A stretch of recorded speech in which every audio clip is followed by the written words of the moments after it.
મોટા સમાચાર બગદાણા વિવાદમાં સરકારનું પહેલું નિવેદન કોળી યુવાન પર હુમલા મામલે નિવેદન રાજ્ય સરકાર દ્વારા અપાઈ જાણકારી સરકાર દ્વારા એસઆઈટીની રચના કરાઈ હોવાનું નિવેદન વાઘાણીએ આપ્યું છે એસઆઈટી તેની તપાસ કરી રહી છે તો જીતુભાઈ વાઘાણીએ પણ કહ્યું છે કે એ તપાસનો વિષય છે બધાની લાગણીને ધ્યાને લઈને એસઆઈટીની રચના કરવામાં આવી છે મુખ્યમંત્રીશ્રીએ એસઆઈટીની રચના કરી છે તમામની લાગણીઓ ધ્યાને રહીને એસઆઈટી એની તપાસ કરી છે તપાસનો વિષય છે પણ ખૂબ લાગણીથી કોઈપણની બાબતો હોય એ રાજ્ય સરકાર હંમેશા લે છે અને એટલા માટે જ મુખ્યમંત્રીશ્રી અને ગૃહમંત્રીશ્રીએ એસઆઈટીની રચના કરી છે તો વડોદરાના 5 ધારાસભ્યના પત્ર બાબતે જીતુ વાઘાણીનું નિવેદન સરકારના પ્રવક્તા મંત્રી જીતુ વાઘાણીનું નિવેદન પ્રજાના પ્રશ્નો મુદ્દે ધારાસભ્યો રજૂઆત કરતા હોય છે સરકારની ફરજ છે તે દૂર કરવાની કોઈ પણ ધારાસભ્યની રજૂઆત આવકારદાયક હોય છે મુખ્યમંત્રી તેની વાતને ધ્યાને લેતા તેનો નિકાલ પણ કરે છે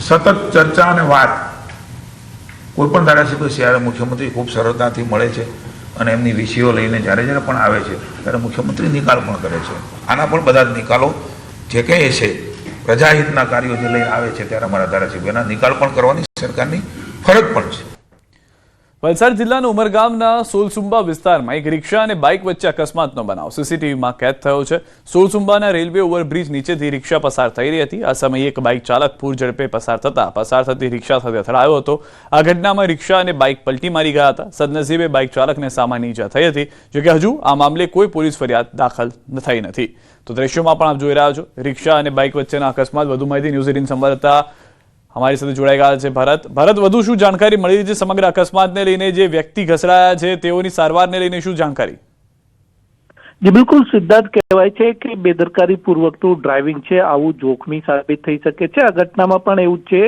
ઘટના જે રીતે છે એ વલસાડના ઉમરગામના સોળસુંબાની છે જ્યાં આગળ રેલવે ઓવરબ્રિજ નીચેથી એક રિક્ષા પસાર થઈ રહી હતી આ દરમિયાન જ એક બાઇક ચાલક પૂર ઝડપે ત્યાંથી રેલવે ઓવરબ્રિજ છે ક્રોસ કરવા જાય છે આ દરમિયાન જ ધડાકા સાથે એ રિક્ષાની સાથે અથડાય છે અને આ ઘટનામાં બંને વાહનો રિક્ષા અને બાઇક બંને પલટી મારી જાય છે અને ઘટનામાં જે બાઇક ચાલક છે તે રોડ પર પટકાય છે જોકે સદનસીબે તેને સામાન્ય ઈજા થઈ હતી કોઈ ગંભીર ઈજા નહીં થતા તમામનો આબાદ બચાવ થયો હતો પરંતુ જે રીતના આ સમગ્ર ઘટના છે સીસીટીવી કેમેરામાં કેદ થઈ ગઈ હતી અકસ્માત બાદ બાઇક ચાલક પોતે જ છે બાઇક લઈ અને ત્યાંથી રવાના થઈ ગયા હતા આમાં ઘટના મામલે હજુ સુધી કોઈ પોલીસ ફરિયાદ દાખલ થઈ નથી પરંતુ આ વિડીયો અત્યારે સોશિયલ મીડિયામાં વાયરલ થઈ રહ્યો છે ને જે લોકો જોખમી રીતે આ રીતના વાહનો હંકારતા હોય છે તેમના માટે પણ આવા કિસ્સાઓ લાલબત્તી સમાન છે આભાર ભરત સમગ્ર માહિતી બદલ તો દ્રશ્યોમાં સ્પષ્ટ જોવા મળી રહ્યું છે રિક્ષા પલટી ખાઈ જાય છે ત્યારબાદ ફરી એક વખત સીધી થઈ જાય છે પરંતુ અનેક લોકો ઇજાગ્રસ્ત થયા છે અકસ્માતમાં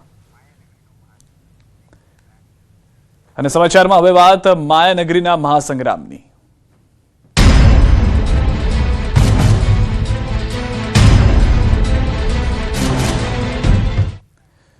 મહારાષ્ટ્રની માયાનગરી એટલે કે મુંબઈમાં ભગવો લહેરાયો છે બીએમસીની ચૂંટણીમાં ભાજપની પ્રચંડ જીત થઈ છે ભાજપે 99 બેઠક પર જીત મેળવી છે શિંદે શિવસેના 29 બેઠક પર જીત્યું છે ભાજપ ગઠબંધન 128 બેઠક પર જીત મેળવી ચૂક્યું છે જ્યારે 59 બેઠક પર યુબીટીએ જીત મેળવી છે એમએનએસની 9 બેઠક અને અન્યના ફાળે 12 બેઠક ગઈ છે માયાનગરીની મહાનગરપાલિકાઓના ચૂંટણી પરિણામ પર સૌ કોઈની નજર હતી આ મ્યુનિસિપલ કોર્પોરેશનની ચૂંટણી હોવા છતાં બધા રાજકીય પક્ષો તેને મિની વિધાનસભા ચૂંટણીની જેમ ગંભીરતાથી લઈ રહ્યા હતા મહારાષ્ટ્રમાં 29 મનપાઓ માટે મતદાન થયું હતું પરંતુ બધાની નજર બીએમસી પર હતી દેશના સૌથી ધનાઢ્ય મ્યુનિસિપલ કોર્પોરેશનમાં સત્તાની ચાવી ભાજપના હાથમાં આવી છે શિવસેના યુબીટી ગઠબંધન છેલ્લા 25 વર્ષથી બીએમસીમાં પ્રભુત્વ ધરાવતું હતું પરંતુ હવે તે ખતમ થઈ ગયું છે आज देश के और संभवतः एशिया के सबसे बड़े नगर निगम BMC Brihan Mumbai municipal corporation में जो अभूतपूर्व सफलता भाजपा एनडीए और वहां महायुति को मिली है उसके लिए हम महाराष्ट्र की जनता का महाराष्ट्र के मतदाताओं का भारतीय जनता पार्टी की तरफ से धन्यवाद देते हैं તો મહારાષ્ટ્રમાં બીએમસી મહાનગરપાલિકાની ચૂંટણી, બીએમસીમાં ભાજપને મોટી જીત, જેની ઉજવણી ગુજરાત ભાજપના પ્રદેશ કાર્યાલય કમલમ ખાતે પણ કરવામાં આવી. આ ઉજવણીમાં ગાંધીનગર શહેર પ્રમુખ, મહાનગરપાલિકા મેયર, સ્ટેન્ડિંગ ચેરમેન સહિતના કાર્યકરો જોડાયા. કાર્યકરોએ ભાજપના ધ્વજ સાથે જય શ્રી રામ અને જય સોમનાથના નારા સાથે ફટાકડા ફોડી મોઢું મીઠું કરાવી જીતની ઉજવણી કરી હતી. મહાયુતિની પ્રચંડ જીત બદલ મહારાષ્ટ્રની જનતાને ખૂબ ખૂબ ધન્યવાદ. મહારાષ્ટ્રની આ બીએમસી અને અન્ય નગરપાલિકાની જીત એ સાચા અર્થમાં ડબલ એન્જિન સરકારની જીત છે. સાચા અર્થમાં નરેન્દ્રભાઈ મોદીનું નેતૃત્વ અને મહારાષ્ટ્રમાં દેવેન્દ્ર ફડણવીસના નેતૃત્વની જીત છે. અને કુલ મળીને જે ખાસ કરીને ઉદ્ધવ સેના અને કોંગ્રેસની જે નકારાત્મક રાજનીતિ હતી એની હાર છે. સુરતના કતારગામમાં બિલ્ડરની હત્યાનો મામલો, મુખ્ય આરોપી અજય સોલંકીની પોલીસે ધરપકડ કરી છે. હત્યારા અજય સોલંકીને સાથે રાખી પોલીસે રિકન્સ્ટ્રક્શન કર્યું. આરોપીને ઘટના સ્થળે લઈ જઈ પુરાવા એકત્રિત કર્યા. હત્યારો જે અજય સોલંકી હાથ જોડી માફી માંગતો દેખાયો હતો. અજય સોલંકીએ પત્ની સાથે આડા સંબંધનો વહેમ રાખી કરી હતી બિલ્ડરની હત્યા. અગાઉ આ કેસમાં 2 આરોપીની કરી છે ધરપકડ. હાલ કતારગામ પોલીસે વધુ તપાસ હાથ ધરી છે. સુરતમાં પાસ નેતા અલ્પેશ કથિરિયા અને તેના ભાઈ વિરુદ્ધ ગુનો નોંધાયો છે. પતંગ ખરીદવા આવેલા ગ્રાહકોને બંને ભાઈઓએ માર મારવાની ફરિયાદ નોંધાઈ છે. સરથાણા કિરણ ચોક પાસે પાટીદાર પાઘડીવાળા પતંગ સ્ટોર્સમાં ઝઘડો થયો હતો. દુકાન ચલાવતા અલ્પેશ કથિરિયાના ભાઈ સાથે ભાવેને લઈને માથાકૂટ થઈ હતી કે ભાવ વધારે છે, ઓછો છે, જેને લઈને માથાકૂટ કરવામાં આવી. ભાઈનું ઉપરાણું લઈ અલ્પેશ, તેના ભાઈ સહિત 3 શખ્સોએ ઝઘડો કરી માર માર્યો. ફરિયાદી ચંદ્રેશભાઈનું કહેવું છે કે હું પતંગ ખરીદવા ગયો જ્યાં માઇકમાં ગાળો બોલવામાં આવતી હતી. બજરંગ દળ અને આરએસએસ કાર્યકર હોવાથી મેં ગાળો બોલવાની ના પાડી તો અલ્પેશ અને તેનો ભાઈ દાદાગીરી કરવા લાગ્યા. ચંદ્રેશભાઈના આક્ષેપ છે કે પોલીસ બોલાવી હોય તેમ છતાં પોલીસની હાજરીમાં માર મારવામાં આવ્યો અને પોલીસ મુખ પરીક્ષક બનીને જોતી રહી. હાલ આ મામલે અલ્પેશ કથિરિયા સહિત 3 વ્યક્તિઓ સામે વિવિધ કલમો હેઠળ ગુનો દાખલ થયો છે. પોલીસ આ સમગ્ર મામલાની વધુ તપાસ કરી રહી છે અને સીસીટીવી ફૂટેજ પણ ચકાસી શકે છે. સ્પીકરમાં એલાઉઝ કર્યું અને એલાઉઝ કરીને 2-3 ગાળું બોલી એટલે અમે ત્યાં ગયા કે ભાઈ તમે ગાળું ના બોલો. એટલે ત્યાંથી અમને એમ કીધું કે કંઈ નહીં ભાઈ, અમે સવારના થાકેલા છીએ એટલે અમે અમારથી ગાળું બોલાઈ ગઈ. મેં ઘટના સ્થળેથી પછી હું જતો રહ્યો. અલ્પેશભાઈ કથિરિયા ગાળો ગોલોજ કરવા માંડ્યા મારી હારે. એટલે મેં મારા મોબાઈલ કાઢીને મેં વિડીયો બનાવતા એને કીધું મેં અલ્પેશભાઈ મને ગાળું બોલે છે. અલ્પેશ કથિરિયા મારો ફોન જોટીને અને મને 2 થી 3 લાફા માર્યા. પછી એનો ભાઈ પાછળથી આવીને મારા વાળ ખેંચ્યા અને મારો મોબાઈલ પાડી દીધો. મારો 4 થી 5 पीसीआर હતી, તોય મને કોઈ મારો बचाव करवा कोई नहीं आया. पतंग के स्टॉल में मारामारी का घटना सामने आया है. उसमें जो फरियादी है उनका नाम चंद्रेश भाई भालिया है, जो कि LH रोड वराछा के रहने वाले हैं. और सामा वाला जो है वो अल्पेश कथिरिया है और उनके एक भाई है और एक अन्य व्यक्ति है. इसमें हमने BNS की धारा 352, 115(2) और 54 के तहत फरियाद दाखिल की है, NC फरियाद. और इसमें लड़ाई जो हुई थी वो बेसिकली पतंग के प्राइस को लेके कुछ बोलाचाली हुई थी. उसके बाद दोनों के बीच में लड़ाई हुआ था, जिसमें PCR कॉल हुई थी और उसके बाद इसमें फरियादी ने फरियाद दाखिल कराया और इसको फरियाद हमने लिया. રાજકોટ મહાનગરપાલિકા દ્વારા વેરા વસૂલાતની કામગીરી પૂરજોશમાં ચાલી રહી છે. ગઈકાલે 4 કરોડની વસૂલાત મહાનગરપાલિકા દ્વારા કરવામાં આવી, જ્યારે 380 મિલકતને સીલ કરવામાં આવી. રાજકોટ મહાનગરપાલિકામાં 325 કરોડ રૂપિયાના વેરાની આવક થઈ છે, જો કે હજુ 172 કરોડ રૂપિયાનો વસૂલાત બાકી છે, જે માર્ચ મહિના સુધીમાં પૂર્ણ થઈ જાય તેવી આશા છે. માત્ર સામાન્ય લોકો જ નહીં, સરકારી કચેરીઓનો કરોડો રૂપિયાનો વેરો બાકી હોવાનું સામે આવ્યું. રાજકોટમાં ચાલુ વર્ષમાં સરકારી કચેરીઓનો 20 કરોડનો ચાલુ વેરો બાકી છે. માર્ચ મહિના સુધીમાં સરકારી કચેરીઓનો વેરો આવી જાય તેવી આશા છે. ગઈકાલે લગભગ 4 કરોડથી વધુ આપણે વસૂલાત કરી છે અને લગભગ 380 જેટલી મિલકતો આપણે સીલ કરી છે. આ જે આપણી ઝુંબેશ છે એ હવે શરૂ રહેશે. વેબસાઇટ અને RMC અને વોટ્સએપમાંથી તો ગમે ત્યારે એ વસ્તુ ઇન્સ્ટન્ટ મળે છે. તેમ છતાં પણ એમને જો વધારે માહિતી જોતી હોય તો એ મોબાઈલ નંબર અપડેટ કરાવીને આપી શકે છે. આ ઉપરાંત હાલમાં જ કોંગ્રેસ આગેવાન અને વેપારી આગેવાન દ્વારા આક્ષેપ કરવામાં આવ્યા હતા કે નોટિસ આપ્યા વગર સીલ કરવામાં આવી છે. તો તે અંગે ડેપ્યુટી કમિશનરે કહ્યું હતું કે અમે જપ્તીની નોટિસ આપ્યા વગર કોઈ મિલકત સીલ કરતા નથી. અને ગઈકાલે સરકારની બેદરકારીથી મારી દુકાન સીલ થઈ છે, જે બાબતે મેં ગઈકાલે સરકારમાં પણ રજૂઆત કરેલી છે. અને હજી પણ અમે સરકારના અધિકારીઓની રાહ જોઈ રહ્યા છીએ. અત્યારે આશરે 11 વાગ્યા છે, પરંતુ સરકારના કોઈ અધિકારી આવ્યા નથી સીલ ખોલવા માટે. અમને ગઈકાલે આશ્વાસન આપવામાં આવ્યું હતું કે કાલે સવારના પોરમાં વ્યવહારિક રીતે સીલ ખુલી જશે, પરંતુ અમને સારા સાંત્વના અને સારી આશ્વાસન મળ્યું. કોઈ આવીને માપણી કરવા આવ્યું નથી. ટેક્સ ઓફિસર વત્સલ પટેલ છે અને ડેપ્યુટી કમિશનર નંદાણી સાહેબ છે. એને પણ મેં ટેલિફોન ઉપર મેં રજૂઆત કરી. મેં કીધું સાહેબ આ લોકોનો શું વાંક છે? તો એ લોકોએ ટેક્સ સમેર્યું. મેં કીધું સાહેબ એને ખરેખર લોકોને વેપારીઓને બોલાવવામાં આવે, નોટિસ આપવામાં આવે અને લોકોને સાંભળે. વેપારીઓને ટેક્સ ભરવામાં કોઈ પ્રોબ્લેમ નથી, પણ કોર્પોરેશનની અણઆવડત છે. ખરેખર આ ગંભીર બેદરકારી છે કોર્પોરેશનની. કે અમે જે પણ મિલકત સીલ કરીએ છીએ એ જપ્તીની નોટિસ આપ્યા વગર સીલ કરતા નથી. હું ફરીથી રિપીટ કરું છું, જે પણ મિલકત અમે સીલ કરીએ છીએ એ એક પણ મિલકત અમે જપ્તીની નોટિસ આપ્યા વિના સીલ કરી નથી. અમે અમારી કાયદાકીય જવાબદારી સમજીએ છીએ અને એ પૂરી કરીને જ અમે કરી રહ્યા છીએ. હાલ જે મિલકત જપ્ત થઈ રહી છે, સીલ થઈ રહી છે, એમાં ગત વર્ષે પણ જપ્તીની નોટિસ આપવામાં આવી હતી. આ વર્ષે પણ જપ્તીની નોટિસ આપીને આપણે આ કાર્યવાહી કરી રહ્યા છીએ. અમદાવાદની વીએસ હોસ્પિટલમાં હંગામી ધોરણ માટે પથારીની સંખ્યામાં ઘટાડો. 507 થી ઘટાડી હવે માત્ર 200 પથારીઓ રહેશે માન્ય. ગુજરાત હાઈકોર્ટ એએમસીની અરજીને આપી મંજૂરી. વર્ષો જૂની વીએસ હોસ્પિટલને લઈને હાઈકોર્ટમાં એએમસી દ્વારા કરી હતી અરજી. જર્જરિત ઇમારતના વિગતવાર ફોટો સોગંદનામા સ્વરૂપ એએમસી આપ્યા. સ્ટ્રક્ચરલ ઇજનેર સહિતના વિભાગોના રિપોર્ટ પણ કોર્ટના ધ્યાને મુકાયા. રિપોર્ટમાં ચીનાએ મેટર્નિટી અને ટાગોર ઇમારતને મરામતની જરૂરિયાત હોવાનો ઉલ્લેખ. વોર્ડ 1 થી 6 ની મરામત સમયે દર્દીઓને યોગ્ય સુવિધા નહીં આપી શકાય માટે પથારી ઘટાડવા એએમસીની હતી અરજી. આગામી 2 વર્ષમાં ફરીથી 507 પથારીઓ ઊભી કરવાની એએમસીએ ખાતરી આપી છે. નેશનલ મેડિકલ એસોસિએશન દ્વારા પણ સમગ્ર પ્રક્રિયા માટે સંમતિ આપવામાં આવી છે.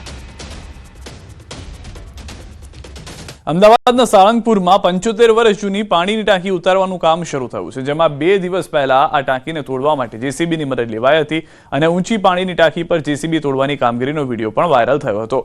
વિડીયો વાયરલ થતા ટાંકીના ઓવરટોપ પર જેસીબી કેવી રીતે ગયું એ અંગે કુતૂહલ બન્યું હતું. તો દ્રશ્યમાં પણ આપ જોઈ રહ્યા છો કે આ જે ટાંકી તોડવાની હતી તો ઉપરથી તેને તોડવાની શરૂઆત કરવામાં આવી, પરંતુ અહીંયા આગળ જેસીબી ક્યાંથી પહોંચ્યું તેને લઈને સૌ કોઈ આશ્ચર્યમાં હતા. સૌથી પહેલા તો લોકોએ આ વિડીયો લઈ અને અચંબામાં હોય તે પ્રમાણેના દ્રશ્યો જોવા મળ્યા હતા, પરંતુ ત્યારબાદ જે ક્રેન હતી તેની મદદથી આને ઉપર પહોંચાડવામાં આવ્યા હોવાનું જાણવા મળ્યું. જેસીબીને ઉપર પહોંચાડ્યા બાદ ઉપરથી ટાંકીને તોડવાની શરૂઆત કરાઈ છે. 10 માળની બિલ્ડિંગ જેટલી ઊંચાઈ ધરાવતી સાળંગપુરની ટાંકીને તોડી નાખવામાં આવી છે. જો કે 2 દિવસ પહેલા જે પ્રકારે જેસીબી ઉપર ચડાવાયું હતું, 8 ટન વજન ધરાવતું જે જેસીબી છે તે ખાસ કરીને ટાંકી ઉપર ચડાવાતા વિડીયો વાયરલ થયો હતો. અને આ વિડીયો વાયરલ થતાં જ ખાસ કરીને તમામ લોકોને એક કુતૂહલતા સર્જાઈ હતી કે આખરે આ જેસીબી કેવી રીતે ઉપર ગયું હશે. જો કે આ પ્રકારે જેસીબી ઉપર ગયા બાદ સાળંગપુરની જે ટાંકી છે તેને તોડી પાડવામાં આવ્યું છે. 75 વર્ષ જૂની આ ટાંકી છે તેનું ડિમોલેશનનું કામ હાથ ચાલી રહ્યું છે અને સારંગપુર સર્કલ પર આવેલી મ્યુનિસિપલ કોર્પોરેશનની પાણીની ટાંકીને તોડી પાડવા માટે જેસીબી મશીનનો જે ઉપયોગ કરવામાં આવ્યો છે તેને કારણે કુતૂહલતા સર્જાઈ છે. મોટી ક્રેન મારફતે મશીનને ઉપર ચડાવાયું હતું અને ત્યારબાદ ખાસ કરીને ટાંકીનું ડિમોલેશનનું જે કામ છે તે કરવામાં આવ્યું. એક સમયે વિચારતા કરી મૂકે અને લોકો જોવા ઊભા રહી જાય તે પ્રકારના દ્રશ્યો પણ અહીં સર્જાયા હતા. આ ડિમોલેશનનું જે કામગીરી છે તે કામગીરી દરમિયાન ખાસ કરીને મજૂરો છે તેમના દ્વારા આ મજબૂત જે ભાગ છે પાણીની ટાંકીનો તેને તોડી પાડવાનું કામ છે આગામી સમયમાં શરૂ કરવામાં આવશે. જો કે ઉપરનો ટોપ લેવલનો જે ભાગ છે તેને તોડવા માટે જેસીબીની જે ઉપયોગમાં લેવાતી હતી તેની ઉપયોગિતા લેવામાં આવી, તેને કારણે અનેક લોકો છે તે કુતૂહલતા વશ ખાસ કરીને આ જગ્યાને હાલ જોવા આવી રહ્યા છે. કેમેરા પર્સન હરીશ શર્મા સાથે દીપિકા કુમાર, ન્યૂઝ 18 ગુજરાતી, અમદાવાદ. અમદાવાદના સાબરમતી રેલવે સ્ટેશનની કાયાપલટ થઈ રહી છે. સાબરમતી ધર્મનગર સાઇડ નવી સ્ટેશન બિલ્ડિંગનું કામ પૂર્ણ થયું છે. મુસાફરોની સુવિધા તથા ટ્રાફિક વ્યવસ્થા માટે 20 જાન્યુઆરીથી 15 એપ્રિલ સુધી આગમન અને પ્રસ્થાન માટે પિકઅપ ડ્રોપની વ્યવસ્થા કરવામાં આવી છે. મુસાફરોના વાહનોનો પ્રવેશ બુલેટ ટ્રેન સ્ટેશન નજીક ગ્રીન લાઇનથી કરવામાં આવશે. મુસાફરો નવનિર્મિત સ્ટેશન બિલ્ડિંગમાં પ્રવેશ કરી લિફ્ટ, એસ્કેલેટર અને સીડીઓ દ્વારા સેકન્ડ ફ્લોર પરથી તમામ પ્લેટફોર્મ સુધી પહોંચી શકશે. મુસાફરોને ડ્રોપ કરવા આવેલા વાહનો વર્તમાન પ્રવેશદ્વાર મારફતે બહાર નીકળી શકશે. આજ સ્થળે મુસાફરો માટે પિકઅપ ઝોન પણ નિર્ધારિત કરવામાં આવ્યો છે. સાઇડ ફૂટ ઓવરબ્રિજ પર મુસાફરો માટે લિફ્ટની સુવિધા પણ ઉપલબ્ધ કરાઈ છે.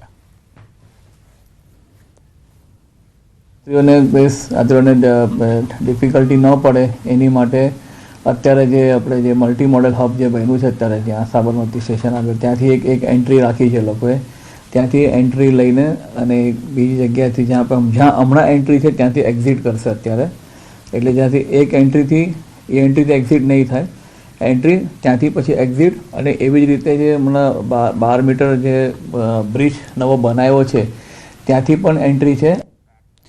ભાજપ યુવા મોરચાના નવનિયુક્ત પ્રદેશ પ્રમુખ ડોક્ટર હેમાંગ જોશી અને પ્રદેશ યુવા મહામંત્રી ઈશાંત સોની હાલ દક્ષિણ ગુજરાતના પ્રવાસે છે, જેને લઈ સુરત જિલ્લા ભાજપના મધ્યસ્થ કાર્યાલય ખાતે તેમનું ભવ્ય સ્વાગત કરવામાં આવ્યું હતું. આ અભિવાદન સમારોહમાં સુરત જિલ્લા ભાજપ પ્રમુખ ભરત રાઠોડ, જિલ્લા મહામંત્રીઓ અને જિલ્લા યુવા પ્રમુખ સહિતના આગેવાનો ઉપસ્થિત રહ્યા હતા. આ પ્રસંગે પ્રદેશ પ્રમુખે ઉપસ્થિત યુવા કાર્યકર્તાઓને આગામી ચૂંટણીઓમાં પૂરી નિષ્ઠા અને જોશ સાથે પક્ષના પ્રચાર પ્રસારમાં લાગી જવા માટે પ્રેરિત કર્યા હતા. અને તમામ સંગઠનના હોદ્દેદારો સાથે મળી અને યુવા કાર્યકર્તાઓ સાથે કયા પ્રકારે આવનારા દિવસોની અંદર જે સરકાર, પછી રાજ્ય સરકાર હોય કે કેન્દ્ર સરકાર હોય, એમની યોજનાઓના લાભ તમામ યુવાનોને મળે અને વિકસિત ગુજરાતથી વિકસિત ભારત તરફ આગળ વધવા માટે આદરણીય મોદી સાહેબનો જે સંકલ્પ છે એ સંકલ્પ માટે સતત કાર્યશીલ રહેવા માટે તમામ યુવાનો સાથે સંવાદ સાધ્યો છે.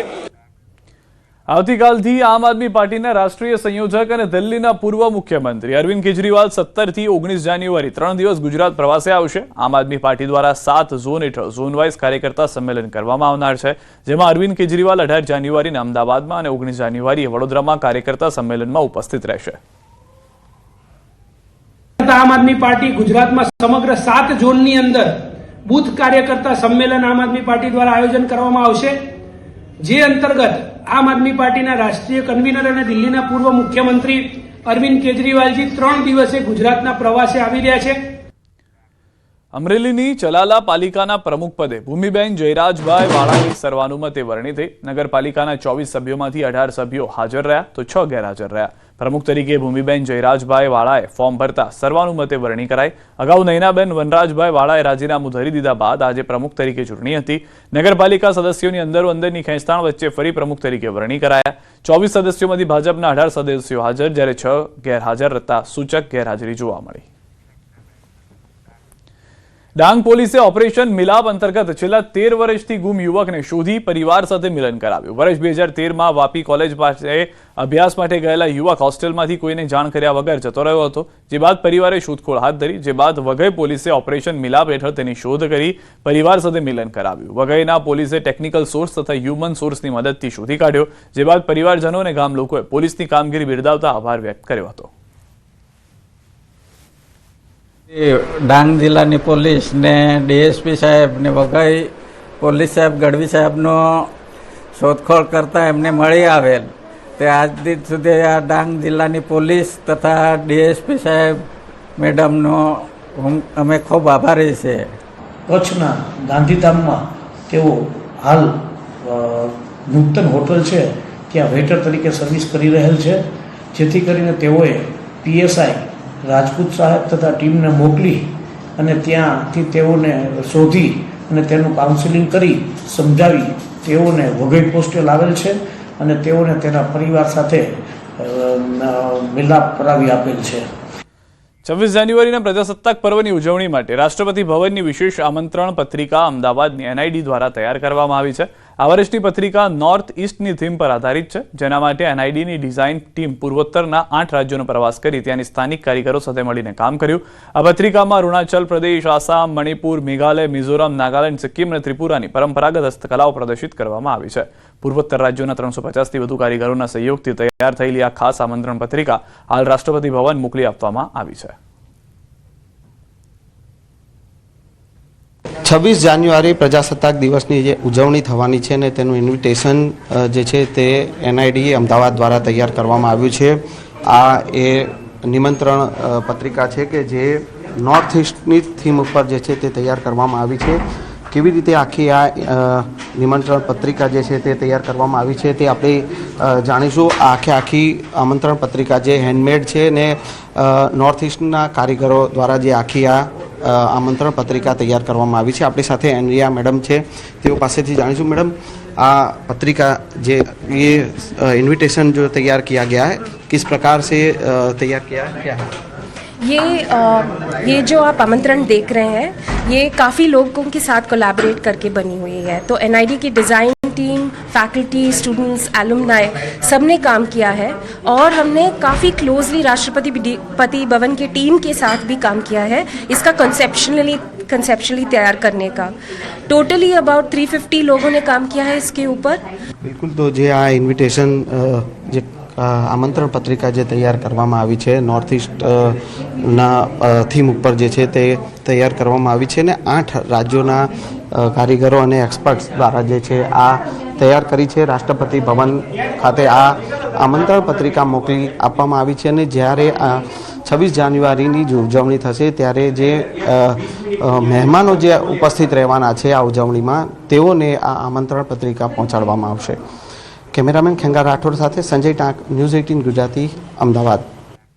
ભાવનગર શહેરમાં વિકાસ કાર્યોને વેગ આપતા કાર્યક્રમો યોજાયા હતા। મુખ્યમંત્રી ભૂપેન્દ્ર પટેલે શહેરના ઝવેરચંદ મેઘાણી ઓડિટોરિયમ ખાતે મહાનગરપાલિકાના કુલ 23 પ્રોજેક્ટ્સનું ખાતમુહૂર્ત અને લોકાર્પણ કર્યું। અંદાજે રૂપિયા 150.45 કરોડના ખર્ચે 20 પ્રોજેક્ટનું ખાતમુહૂર્ત તેમજ 5.5 કરોડના ખર્ચે પૂર્ણ થયેલા 3 વિકાસ કામોનું લોકાર્પણ કરવામાં આવ્યું હતું। કુલ રૂપિયા 156.01 કરોડના વિકાસ પ્રોજેક્ટ્સનું લોકાર્પણ અને ખાતમુહૂર્ત કરવામાં આવ્યું। તો મુખ્યમંત્રીના દિવ્યાંગ લાભાર્થીઓને કૃત્રિમ પગ, ઇલેક્ટ્રિક ટ્રાયસિકલ, હિયરિંગ એડ સહિતના સહાયક સાધનોનું વિતરણ કરવામાં આવ્યું હતું। સાબરકાંઠાના પ્રાંતિજના કતપુર ટોલ પ્લાઝા પર આઈઈટીની સર્ચ કાર્યવાહી છે। આઈટીની સર્ચ કાર્યવાહીમાં વહેલી સવારથી આઈટીના અધિકારીઓની ટીમોએ દરોડા પાડ્યા હતા। ટોલ પ્લાઝાની કચેરી સહિત સમગ્ર સ્થળે હાલમાં સંલગ્ન સ્થળે તપાસ થઈ રહી છે। ટોલ પ્લાઝાની ઓફિસમાં 15થી વધુ આઈટી અધિકારીઓ અને કર્મચારીઓની કાર્યવાહી છે। આઈટી કાર્યવાહી દરમિયાન પોલીસ સહિતના સુરક્ષા કર્મચારીઓનો બંદોબસ્ત ગોઠવાયો છે।